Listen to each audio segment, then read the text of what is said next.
But today's session is on using myPenn, the broader alumni network, to help you with your career exploration, to help you with your job search, to help you with every aspect of positioning yourself for the next role that you have. I'm Dr. Joseph Barber. I'm the Director of Graduate Career Initiatives here at Penn's Career Services. We certainly don't have all the answers to questions that students have or postdocs have about their careers, but those answers live in the networks that exist for you. And Penn's network is a strong one, and you'll find Penn alumni in a variety of different places that are out there. So as you saw from LinkedIn, you can certainly find Penn alumni on LinkedIn. There's about 200,000 Penn alumni that have active LinkedIn accounts that you can access through that alumni tool on LinkedIn.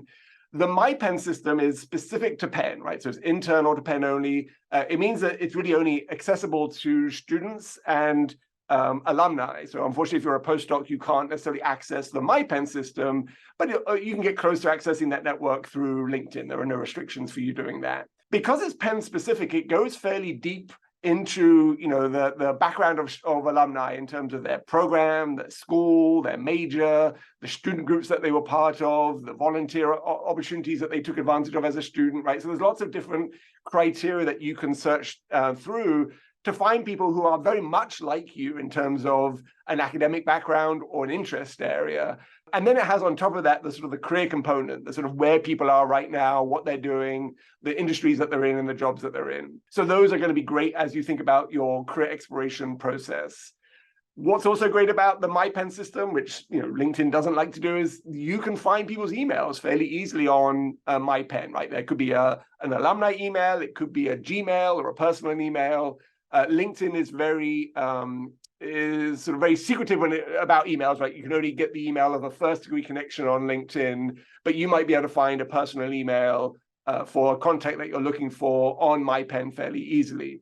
Sometimes people just have their old Penn email addresses, and a Penn email address doesn't last forever, so that still may not work. But if you can find a Gmail, you can always reach out and say, hey, I'm reaching out for your Gmail because it was on myPenn. Let me know if a work email would be better, for our conversation. At the heart of it, the myPenn system is great to use in concert with LinkedIn, right? LinkedIn is going to be a more updated version of the information that's on myPenn, but together you're going to get a very clear sense of who's in the Penn network and how you can leverage that. So, if you're out there in the world and you've been in the world of work for the last 20 years, you're not necessarily going to always come back to myPenn and update your profile, but you probably will do that on LinkedIn. So again, making sure that you're using these two systems together is going to be great. It's very simple to get to, mypenn.upenn.edu. Just search for myPenn. Don't get confused and go to myPenn Medicine. If you use the medical system here, it's going to pop up first as one of your options. But myPenn is going to be your access point. You're going to log in with your Penn key and password, and then you get to go to the directory. So there'll be a homepage, and I'll show you that in a second. But the directory. So you'll see on this page, the broad directory has 471,000 Penn alumni in across all the different programs and all the class years and all these other things that are out there. So if you're looking for people from your graduating year, you can find that. If you're looking for people from your particular school, you can find that. These are easy sort of variables to filter on. Major is another area. So you're sort of looking at what people studied, so that you're answering the question, what do people with an academic degree like mine, what are they doing, right? So if you're interested to know how to leverage what you are gaining knowledge of at Penn, you might find other people who have a similar academic background. The primary employment, again, is where, from a career perspective, we'd like to focus on, right? So these are companies that people work at. These are broad industry categories that you might be interested in exploring, and also job titles within that. And so if you have a sort of career exploration spreadsheet on an Excel spreadsheet where you're looking at different industries, different companies, different job titles, the type of information that you can get from this as you're searching to see what people have done with their academic background gives you things to focus on as part of your search, right? So you might not know that this certain company falls in this industry, or that there are lots of Penn alumni at that company in that industry, but this type of database is going to give you some insight into that process, so that you can see who those people are. Location is also a helpful one too, right? So even on the LinkedIn tool, you can look to see where people are based, but the current country, state, and city might help you if you're doing a move to a particular place, or if you know that your job is going to be in a particular location and you want to grow a network to help you grow as a professional in that particular area, you might use this to find people who are Penn alumni in that geographical area to support you, or even as you're exploring opportunities to move to that area, potentially you might get a sense of what that feels like from other people who've made that move before you're ready. So whether that's an international move or whether that's a domestic move within the US, there's opportunities for you to find people in that area.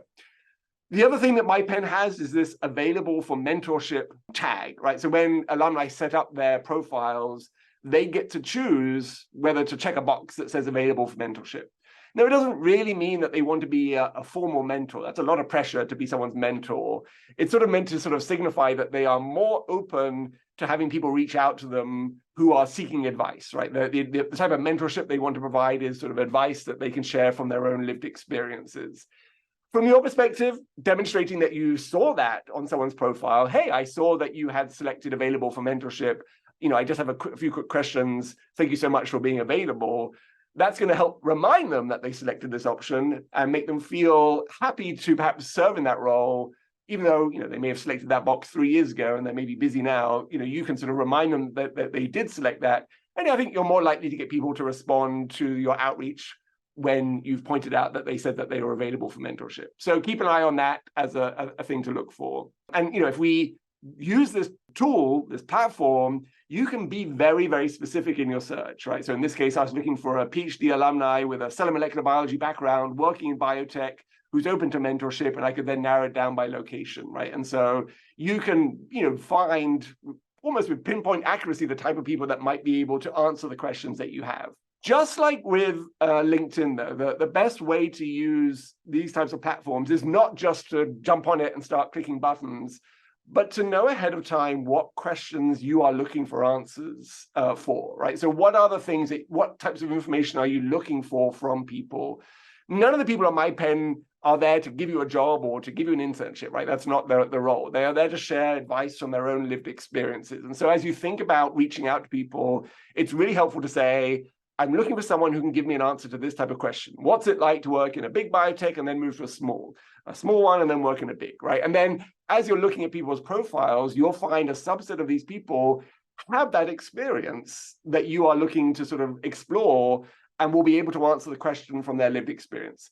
And sort of knowing that these people have that experience is going to be more likely for them to then respond to your outreach because they know that they can be helpful, right? If you reach out to someone and they're not quite sure why you're reaching out to them and why they don't feel like they can be helpful, then you may not actually get them to respond to you at all. But if you can say, hey, I saw your profile and I saw that you had done this and this, and that's exactly, I'm trying to find information about that.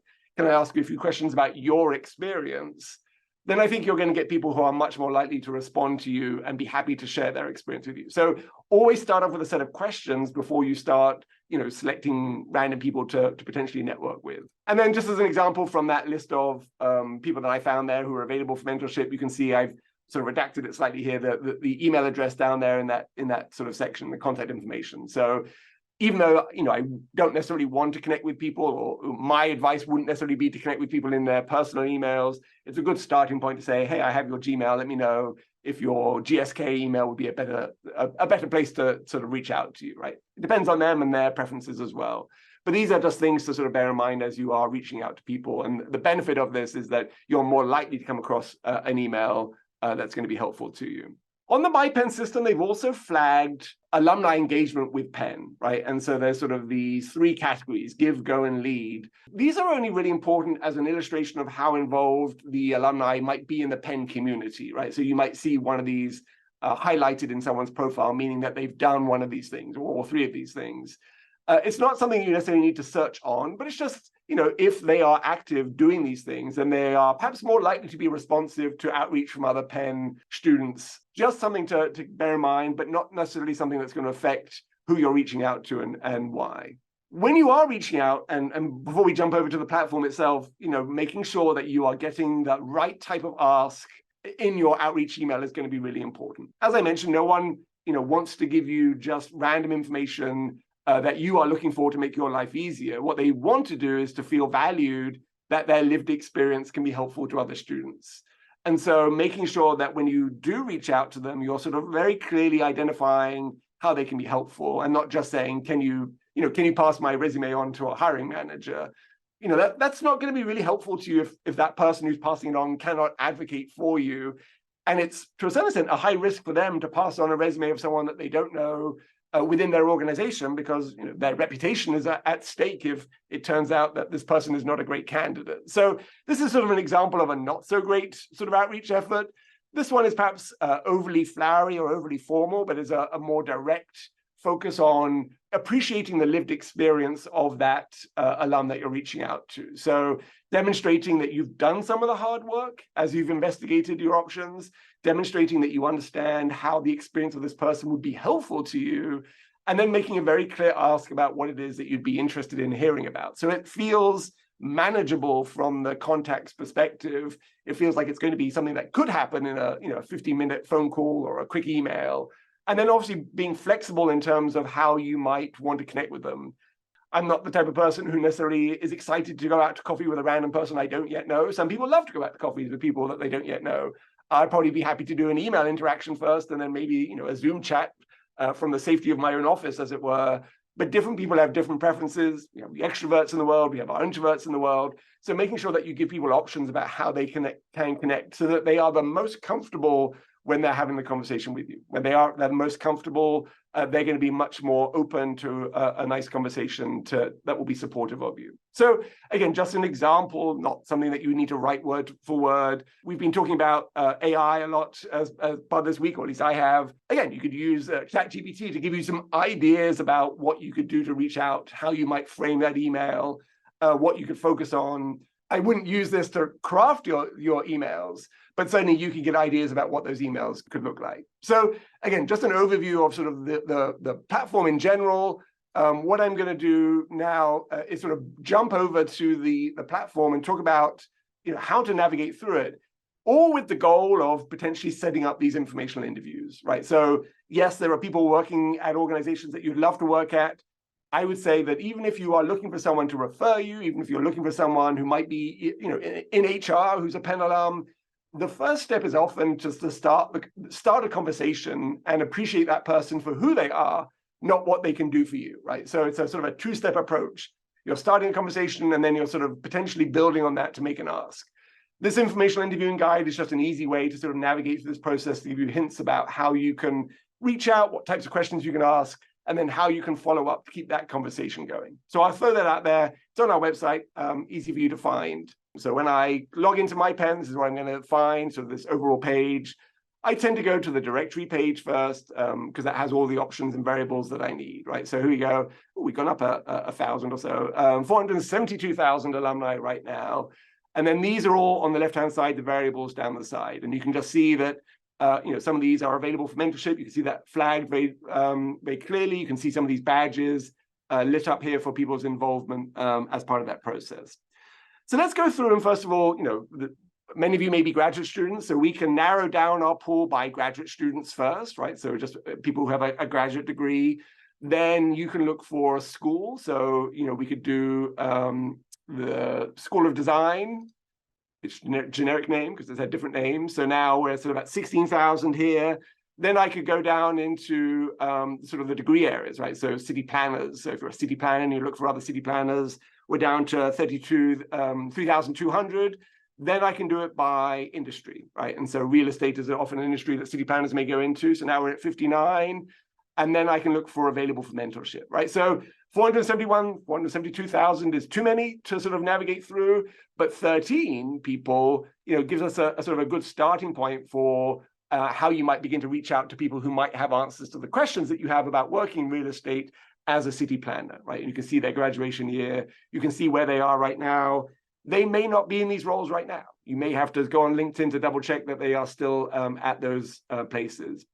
But we can certainly look at the types of titles that they have within the role, just to give you a sense of what falls into the real estate area, just to give you an idea about the types of positions that you can be looking for. We can certainly narrow down by location, picking the New York people, if that's an area that you're interested in going into. And then, that gives us a starting point.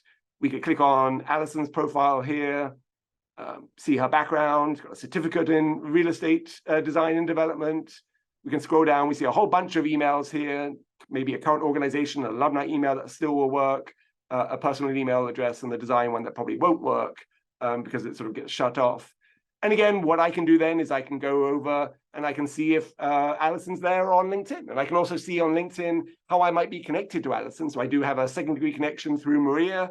Maria, I may have worked with as a student here at Penn. And so if anything about Alison's profile was of interest to me as I'm exploring, careers in this field, this is up-to-date information. I have a connection in common who could help introduce me to Alison. I found her on myPenn, so I could mention that as well. All these things are a great way to navigate through that process. So that's just one example there of being very focused in terms of trying to find people. In terms of career exploration, you can also use this platform in similar ways, right? So you could, again, take our graduate population as our primary population. We could then do a focus on PhDs, if you're a PhD, and then we could do a sort of a focus on a degree area, and let's say do history. Now, a lot of the people that fall here will be faculty roles, or people in faculty roles. And so if you are interested in exploring faculty roles, so, higher education's here, and the titles, as you see, a lot of those are professor and associate professors.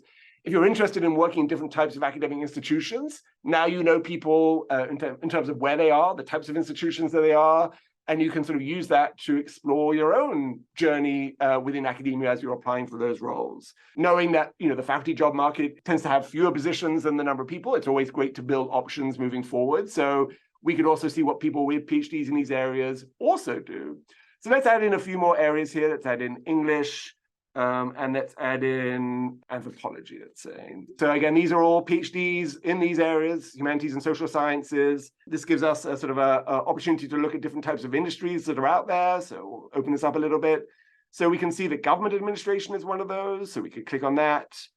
We can see that, what else do we have? Nonprofit or education, nonprofit, and government is another one, right? So these are different industries that people are in with PhDs in these humanities and social sciences. We can see the roles that they have, but then I can go back up here and see, the 5 people who might be out there, including one with an available for mentorship tag that I potentially could reach out to if I was interested in finding out more about their role. If we click on Isabel here, working at least here at the Robertson Foundation as a senior program officer. You have some contact information down here. Let's jump over to LinkedIn and see if that's where she is right now. So still a senior program officer at the Robertson Foundation. Again, secondary connection. So I have 5 people in common with Isabel, right? So myPenn doesn't tell you how you're connected. LinkedIn does a great job of telling you how you're connected. And again, the reason I would reach out is if I was interested in some aspect of Isabel's background and wanted to find out how that experience got her to where she were, whether it was grant writing or whether it's finding out what a program officer is at a foundation, Isabel could be a really good point of contact there. So just, again, another example of how you can play around with that one. Let's do sort of a job title sort of search. So again, we can narrow it down by graduate, and you certainly don't have to, right? I'm just doing that just to keep the numbers small. We could look for a job title that is fairly consistent across the board. So if we did consultant, right? So it's a somewhat generic, but certainly an accurate representation of what people are interested in. So consultant is the job title. Then we can click on the industry, management consulting. What we have then now is a sort of a list of organizations, right? So we can scroll down here and see all these different organizations that people are working at. So these are things that can be added to your list of consulting firms to explore as one aspect of that. We can then narrow it down by the available for mentorship tag. So these are people working in these different firms that you may not have heard about who are available for mentorship. So you could reach out and ask them about their experience working in big and small and medium-sized consulting firms. If we select one of the firms, Bain has 44 people here. What you'll find in this case is that there are a lot of MBAs in this role. So the majority of the Bain people here are MBA students. So somewhat different from other graduate programs. MBAs sort of have their own track. You still may be able to learn about the organization, but their experience, if you don't have an MBA background, might be slightly different in terms of what that could look like.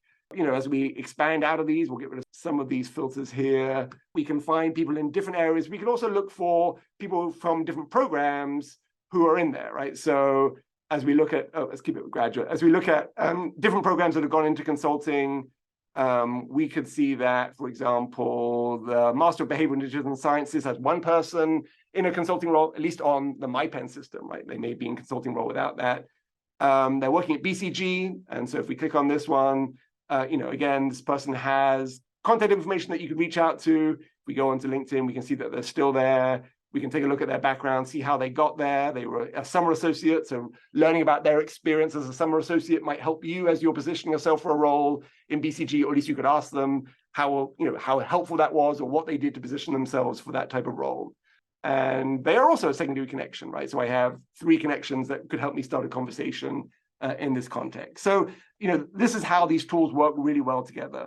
Let's do one more search for you, just to give you a sense of what you can be doing. This is a location-based one. So I'm going to go back to the directory. Let's say I'm moving to Seattle, or my partner's moving to Seattle, and I have to look for a role there to do that. So I want to sort of narrow it down by that area. So we could certainly go down to where they are right now. We can find Seattle here as our filter, our first filter. We can then narrow it down again by our graduate population in Seattle, so 1,400 people there. Let's say I want to find people who might have an international background. Maybe I'm an international student. I want to find someone who's out there. One of the ways that you could do that, because there is no international tag or filter that you can use, but right at the bottom here they have languages, right? So you could certainly use that as an opportunity to find someone who perhaps is a Chinese national, and so clicking on some of those just to see if they are indeed international. They may just have an interest in language and may not be international in the same way. But Eunice here is an alumna, so we can find her profile. She has a SAS email address, which may still work depending on how recently she's graduated. But if I was moving to Seattle and wanted some insight about that process and how difficult it was, or what the Penn network looks like in Seattle, then I can look at Eunice's background here and see if she might be able to answer some of the questions related to that. So just different ways of exploring that network, potentially from slightly through a different lens in terms of finding other international students who might be out there, or international alumni.